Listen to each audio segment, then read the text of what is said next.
अगर आप स्टॉक खरीदते वक्त सिर्फ उसका शेयर प्राइस देखते हो, तो आप कंपनी के सबसे इम्पोर्टेंट स्टोरी मिस कर रहे हो। आज मैं आपको एशियन पेंट्स का एग्जांपल लेकर बताऊंगा कि स्टॉक खरीदने से पहले 5 नंबर्स कैसे चेक करने हैं। और सबसे इम्पोर्टेंट, 1 साल का नंबर नहीं, मैं आपको 3 साल का ट्रेंड दिखाऊंगा। नंबर 5 पर है सेल्स। सबसे पहले देखो कि सेल्स क्या हुआ है। एशियन पेंट्स की कंसोलिडेटेड सेल्स फाइनेंशियल ईयर 24 में 35,495 करोड़ थी। फाइनेंशियल ईयर 25 में कम होकर 33,906 करोड़ हो गई, और फाइनेंशियल ईयर 26 में फिर से उसने जंप लिया और 35,584 करोड़ हो गया। यह क्या समझ आया? फाइनेंशियल ईयर 25 में सेल्स गिरी, लेकिन फाइनेंशियल ईयर 26 में रिकवरी हुई। सेल्स का सिंपल मीनिंग है कंपनी ने अपने प्रोडक्ट्स और सर्विसेज से कितना बिजनेस जनरेट किया। लेकिन सिर्फ सेल्स देखना इनफ नहीं है, क्योंकि कंपनी का बिजनेस बढ़ सकता है, लेकिन उस बिजनेस से प्रॉफिट नहीं बन रहा हो, तो फिर वहां पे दिक्कत है। इसीलिए नेक्स्ट नंबर इंपॉर्टेंट है। नंबर 4 पे है प्रॉफिट। एशियन पेंट्स का कंसोलिडेटेड नेट प्रॉफिट देखते हैं। फाइनेंशियल ईयर 24 में 5,558 करोड़ था। फिर से यहाँ पे फाइनेंशियल ईयर 25 में कम हुआ 3,710 करोड़, पर फाइनेंशियल ईयर 26 में अच्छा खासा जंप लिया है 4,395 करोड़। अब यहाँ एक इंटरेस्टिंग पैटर्न देखो। सेल्स फाइनेंशियल ईयर 25 में गिरी और प्रॉफिट भी काफ़ी गिरा। फाइनेंशियल ईयर 26 में दोनों रिकवर हुए। प्रॉफिट का मतलब है कंपनी के एक्सपेंसेस, इंटरेस्ट और टैक्स के बाद कितना प्रॉफिट बचा। इन्वेस्टर्स के लिए इंपॉर्टेंट क्वेश्चन है, सेल्स बढ़ने के बाद प्रॉफिट भी बढ़ा है या नहीं। अगर सेल्स बढ़ रहा है लेकिन प्रॉफिट नहीं बढ़ रहा, तो बिजनेस की प्रॉफिटेबिलिटी पर क्वेश्चन आता है। नंबर 3 पर है डेट। अब चलते हैं बैलेंस शीट पर। एशियन पेंट्स की बोरोविंग्स फाइनेंशियल ईयर 24 में 2474 करोड़ थी। फाइनेंशियल ईयर 25 में वो कम होकर 2290 करोड़ हो गई, और फाइनेंशियल ईयर 26 में फिर से बढ़कर 3929 करोड़ हो गई। यहाँ फाइनेंशियल ईयर 26 में डेट इंक्रीज हुआ है, लेकिन इसका मतलब ऑटोमेटिकली ये नहीं है कि कंपनी खराब हो गई। डेट का सिंपल मीनिंग है कंपनी ने कितना पैसा बोरो किया है। डेट को एक फैक्टर से कनेक्ट करके आप देख सकते हो। ये आपको बताएगा डेट ज़्यादा है या कम है। और वो नंबर देखने के लिए रिजर्व्स को देखना ज़रूरी है।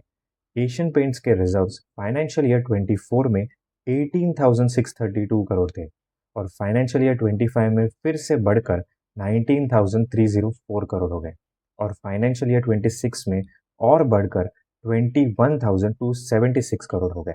रिजर्व को सिंपल लैंग्वेज में समझो। कंपनी ने सालों में जो प्रॉफिट्स अर्न किया और बिजनेस में रिटेन किया, उनका एक्यूमुलेटेड अमाउंट ब्रॉडली रिजर्व्स में रिफ्लेक्ट होता है। अगर और सिंपल लैंग्वेज में समझना है, तो रिजर्व कंपनी का एक्यूमुलेटेड फाइनेंशियल कुशन समझा जा सकता है। लेकिन इसका मतलब ये नहीं है कि उतना कैश बैंक में पड़ा है।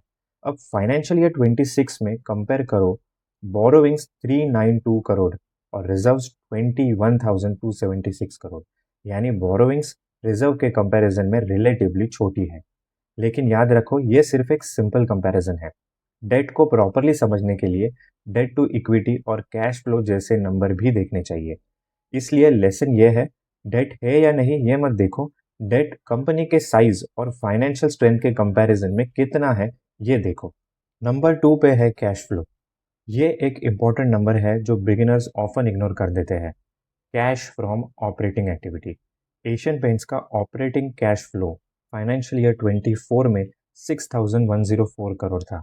फाइनेंशियल ईयर 25 में कम होकर 4,424 करोड़ हो गया, और फाइनेंशियल ईयर 26 में फिर से बढ़कर 7,088 करोड़ हो गया। अब इसका सिंपल मीनिंग एक एग्जांपल से समझो। मान लो आपकी एक शॉप है। आपने साल भर में 10 लाख का प्रॉफिट कमाया, लेकिन कस्टमर ने 3 लाख का पेमेंट अभी दिया ही नहीं। तो बुक्स में प्रॉफिट 10 लाख दिख सकता है, बट एक्चुअल बिजनेस से कैश कितना आया? 7 लाख रुपए। इसी तरह कंपनी के अकाउंट्स में प्रॉफिट दिख सकता है, लेकिन इन्वेस्टर्स ये भी देखना चाहते हैं एक्चुअल बिजनेस ऑपरेशन से कैश कितना जनरेट हुआ। इसी को सिंपल लैंग्वेज में कैश फ्रॉम ऑपरेटिंग एक्टिविटी समझ सकते हो। एशियन पेंट्स का ऑपरेटिंग कैश फ्लो 6,104 करोड़, फिर घटकर 4,424 करोड़ हो गया, और फिर बढ़कर फाइनेंशियल ईयर 26 में 7,088 करोड़ हुआ। यानी अगर आप यहाँ देखो तो फाइनेंशियल ईयर 25 में कैश जनरेशन वीक हुई, लेकिन फाइनेंशियल ईयर 26 में स्ट्रॉन्ग रिकवरी हुई। और फाइनेंशियल ईयर 26 में ऑपरेटिंग कैश फ्लो 7088 करोड़ था, जो नेट प्रॉफिट 4395 करोड़ से भी ज़्यादा था।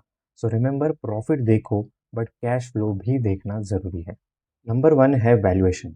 अब मान लो कंपनी अच्छी है, सेल्स है, प्रॉफिट है, कैश फ्लो भी है, लेकिन क्या स्टॉक किसी भी प्राइस पर खरीदना चाहिए? आंसर है नो। यहाँ आता है पीई। स्क्रीनर के पीयर सेक्शन में एशियन पेंट्स का पीई अराउंड 53 दिख रहा है, लेकिन ये 53 आया कहाँ से? एक सिंपल एग्जांपल से समझो। मान लो एक दुकान हर साल 10 रुपए प्रॉफिट कमा रही है और कोई उस दुकान को खरीदने के लिए 500 रुपए दे रहा है, तो 500 divide by 10 is equal to 50। यानी बायर उस दुकान के हर 1 रुपए एनुअल प्रॉफिट के लिए 50 रुपीज पे कर रहा है। स्टॉक में भी इसी आइडिया को पीई कहते हैं। PE is equal to share price divide by earnings per share, यानी कि ईपीएस। एशियन पेंट का पीई अराउंड 53 है। अगर सिंपल लैंग्वेज में समझना है तो मार्केट एशियन पेंट के हर 1 रुपए के एनुअल अर्निंग के लिए रफली 53 रुपीज पे कर रहा है। अब इम्पोर्टेंट क्वेश्चन ये है कि ये 53 एक्सपेंसिव है या रीजनेबल है। इसके लिए स्क्रीनर के पीयर सेक्शन में एक कॉम्पिटिटर कंपनी को देखो। बर्जर पेंट्स कॉम्पिटिटर का पीई 51.75 है और एशियन पेंट्स का 53। तो मार्केट एशियन पेंट्स के लिए ज़्यादा प्राइस पे कर रहा है। अब हमें सोचना है मार्केट एशियन पेंट्स को प्रीमियम क्यों दे रहा है।